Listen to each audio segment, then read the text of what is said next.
Hi, and welcome to oneWAY Football's one-on-one fan talk. I'm joined here today with Dachin. How you doing, Dachin? You all right? I'm good, James. Yourself? Yeah, good. Dachin is a long life Man United supporter, aren't you, mate? I am indeed. Whole family. Yeah, all of us. And we're going to be talking about Man United. We're going to talk about the ownership. We're going to talk about the position in the league and the Europa League final as well. And we'll just brush through the semi-final as well. But I want to hear your opinion first on the whole scenario with the Glazers and that. Are you wanting them out, or because I don't think the position that Man United are in at the moment, it's not a bad position. You're in a final. You're second in the league. What's there to worry about?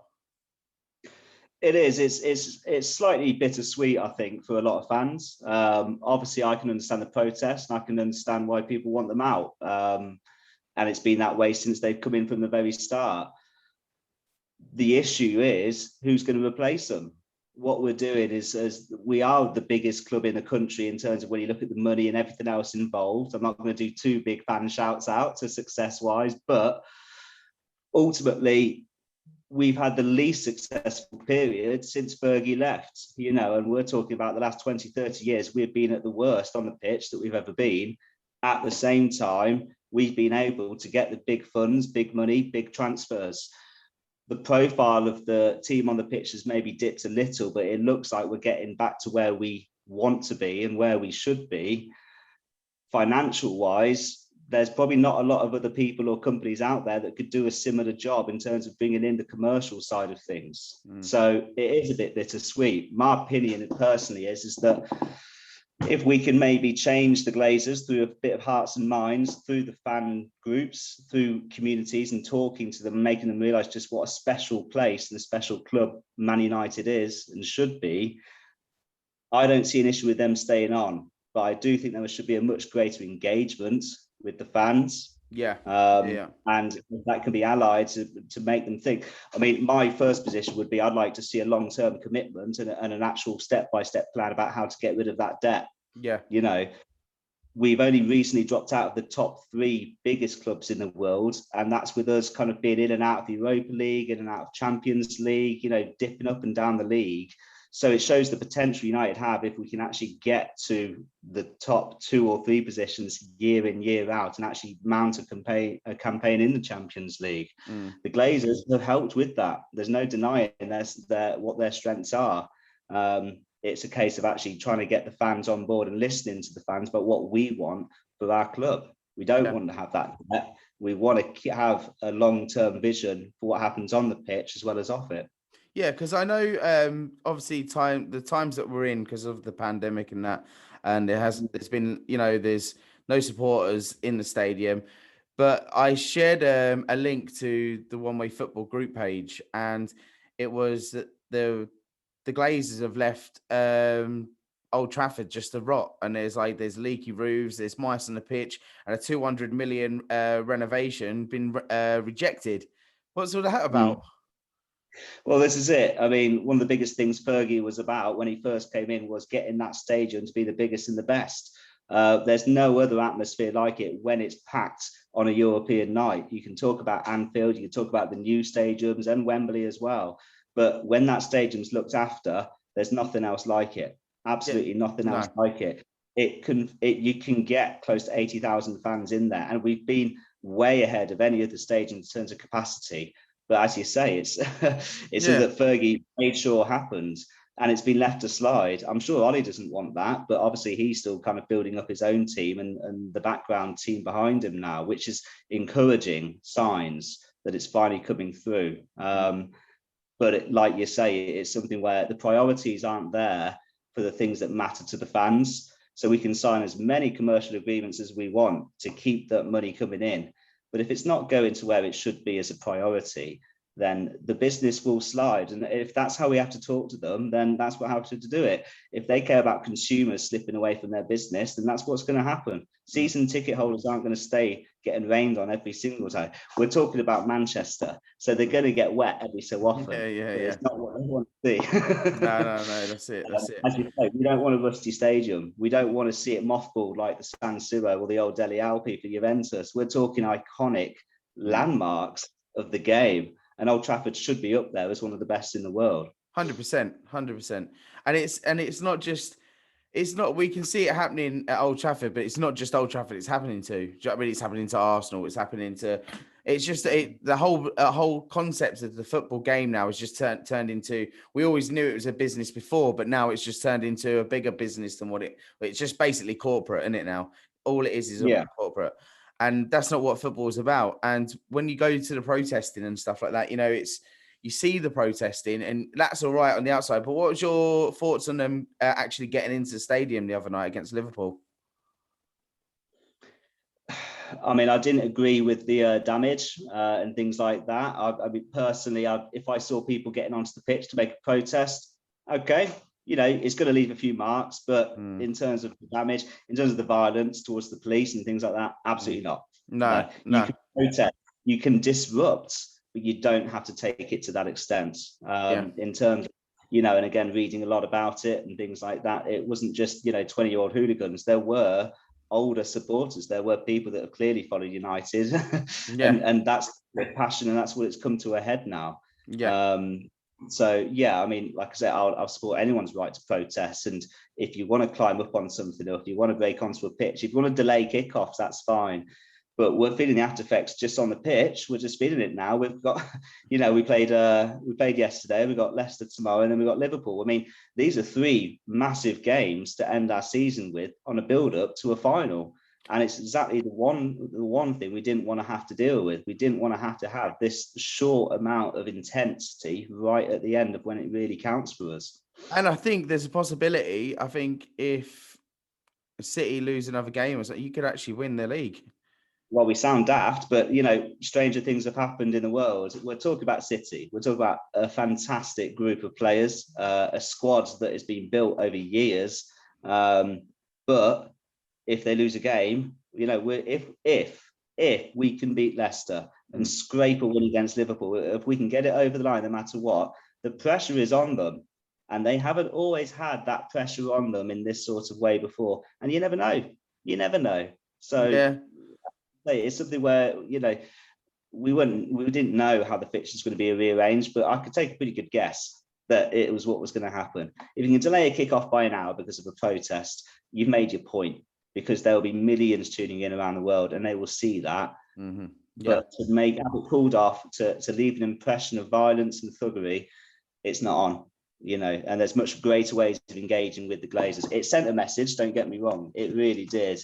But that's partly because of the ESL and the reaction to it across the board. As a club, as a fan group, we've got to lead the way, not really set the headlines in all the wrong way.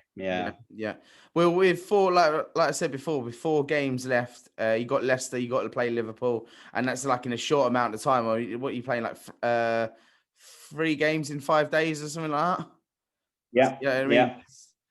I mean, you really could have. You could have done with playing Liverpool when you were supposed to. Do you know what I mean? We could have. At the same time, it's down to the lads now. It's down to Ollie and the lads. If they can light that fire for this week, then in a way we could put pressure on City in a way that we wouldn't have been able to do before. It's something where I understand all the protests and that because of all the Super League that happened, the money that's they're missing out on. But to be fair, if you took all that away, it's not been a bad season for you, United. It hasn't. It's been positive. There's been time, and if you look at it over the long term, last 2-3 years, with Ollie coming in, the decisions he's made and the way he's evolved that group of players and the way that mentality has shown at times and got better and better. The only word I would focus on is consistency. And squad and the squad strength. You look at it, City, where their squad has been tweaked over time, and they've suffered a little bit, when they haven't filled the players that they should have, company going, that sort of thing. Ollie has stripped it out. You know, the first thing he did was gut it, and by getting rid of big names, big earners, ones that want what he needs to do, and it's a gradual thing to build up a title-winning team. Unless you're going to spend 400 or 500 million in one season, it can't happen like that. So it's something where Ollie has done well, and the group has evolved. You can see the difference in them, but the start of the season to the end, we've had some real big moments where we have been top of the league, where we've smashed PSG. We've knocked Liverpool out the cup. These are big teams. Generally, we can show we've beaten some of the best teams out there, but we then go and ship, you know, an awful result down in Turkey or something like that, you know. Because I think it's easier to forget as well, your time that you used to have when you had Mourinho there. He still won you trophies. You won 2 trophies with when he was with you. You won the Carabao Cup and you won the Europa League. Yeah. I mean, I was kind of happy when I saw Jose coming in, because I think when Fergie left, the biggest decision was that we gave Fergie the choice of who to replace, and that Moyes wasn't the right one because he didn't have the ego. At the time, I wanted Jose to replace Fergie because I think Jose's always wanted the job at United or Liverpool. He wanted that historical impact at a club where he could be the one and only man. And at the time, United was set up for that. But the question I want to ask you quickly is, if Ollie doesn't win a trophy this season, will he get the same treatment though that Mourinho got? Because Mourinho obviously won 2 trophies and he came second as well. He shouldn't get the same treatment, because I think you can see the difference in what Ollie's done, mainly in that he's paid tribute to what the club and the way the football should be played. Jose refused to bow to certain demands potentially to keep his own reputation going. So it was a case of win at all costs. Yeah. Ollie, at the same time, has wanted to win, but he's had to do things differently. He took one look at that dressing room when he came in and he got rid of Sanchez and Lukaku. You know, those aren't easy decisions, because you're losing 20 goals a season guaranteed with Lukaku, no matter how poor he might be in some games. With Sanchez, it's a big call to make. A lot of managers would have come in and said, he costs that much money a week, I've got to make it work somehow, and then watch him struggle for another 6 months.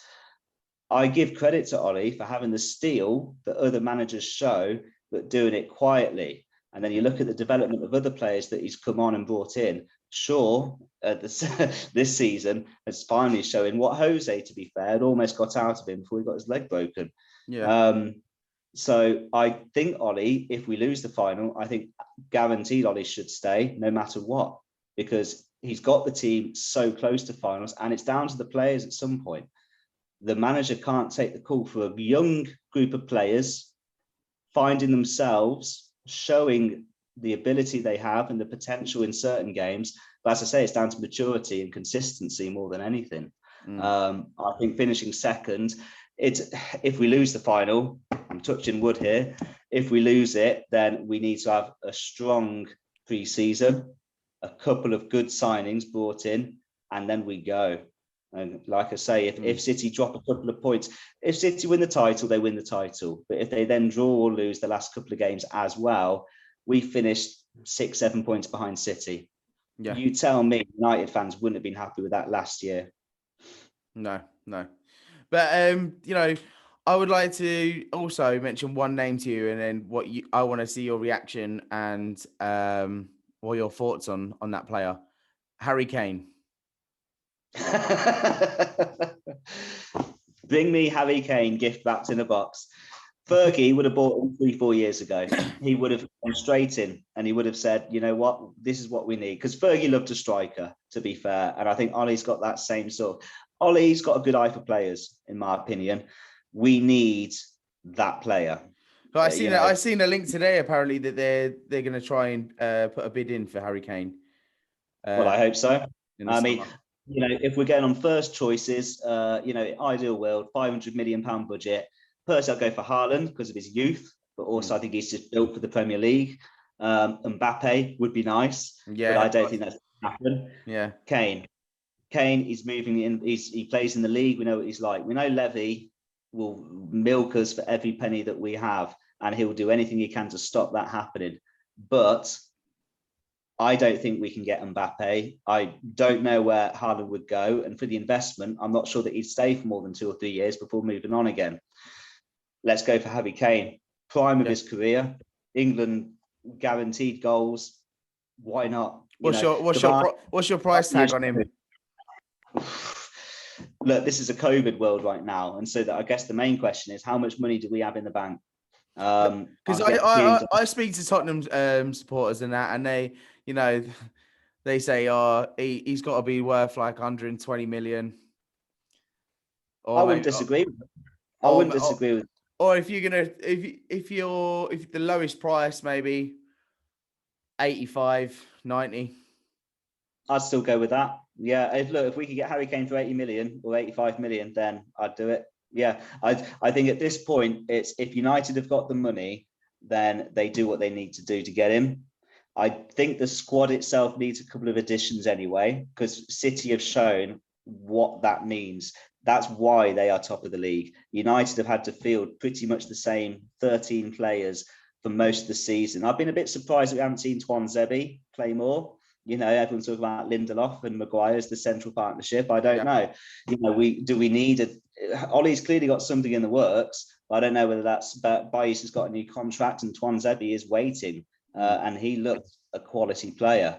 We've got a couple of aging players, Matic and Mata. They're going to have to be replaced at some point, and that balance of the midfield needs tweaking. It's probably going to be here this time next year. And Cavani, if he stays, is fantastic, but we need Martial to have competition. So if Rashford and Martial are going to fight for the left wing position, what about the right wing? If Sancho's not going to come, we've got James, Greenwood. You know, we've got options, but we need a couple of additions for the squad that provide competition, that will give the impetus in the same way that Luke Shaw's had to play for his place and look at the result. But Harry Kane, like I say, the top 2 strikers in the world right now, probably out of reach, unless there's something I'm missing. But Harry Kane, let's get him in. Absolutely. Definitely. In. One more thing I want to talk about before we end. This really, I'm still hurting from it. Obviously, the Europa League final. Okay. Yeah. Obviously, it's Villarreal versus Man United. What's your thoughts on that final? I mean, right? If you were to get, would you rather have played to be playing Villarreal than Arsenal?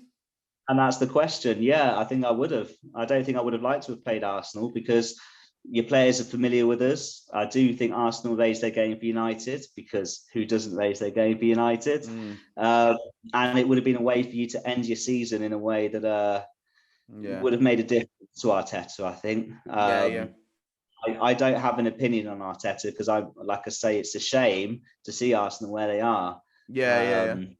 At the same time, you know, it wasn't just Emery; it's a couple of your former players that put the boot in on you as well.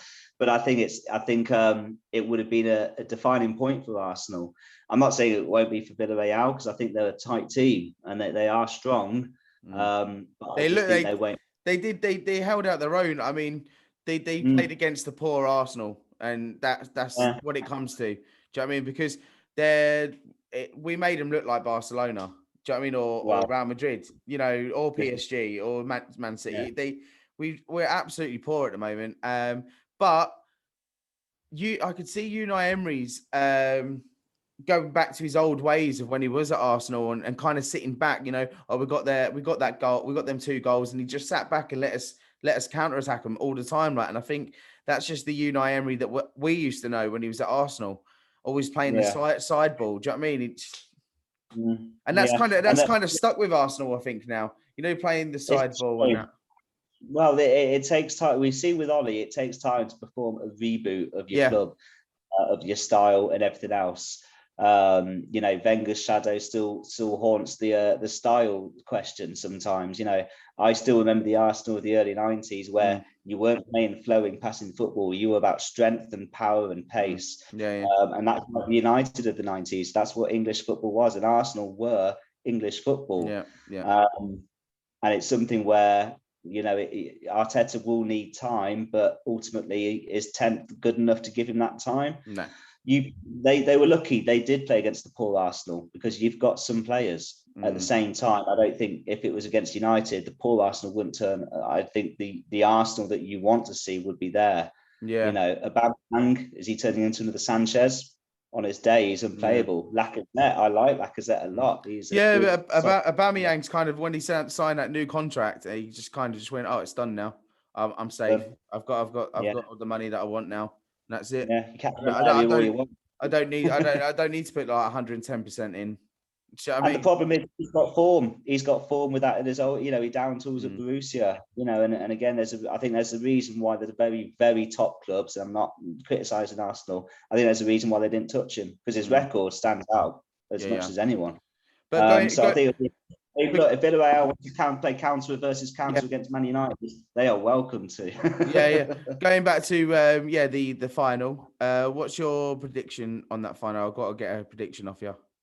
Well, look, I think with United, I think any teams can be egged on for a goal before half-time. Then Ollie's half-time team talk will bring us out. I'd say 3-1 overall, especially if we've got Maguire. I know he gets slated a lot, but he does the job for us. So I'll go for 3-1. 3-1, yeah? 3-1. All right then, Dave. Well, thank you very much for coming on the show. Don't forget to like and subscribe to OneWAY Football if you're new around here. Also, this video has been in association with IGOTDOMS. Oops, sorry, it's there. IGOTDOMS. I don't know if you're into the boxing or anything like that, Dave. Are you into boxing? I do like my heavyweight clashes. Why? What's the news? Billy Joe Sanders, who fought last Saturday. Yeah. He's actually in promotion with IGOTDOMS. So if you ever want to check that out, we've got it on the OneWAY Fighting page as well, or you can find us on YouTube, OneWAY Fighting. But thank you, Dave. Thanks for joining us. You take care, buddy. My pleasure, James. Always nice to have a chat. See you later, mate. OneWAY Football.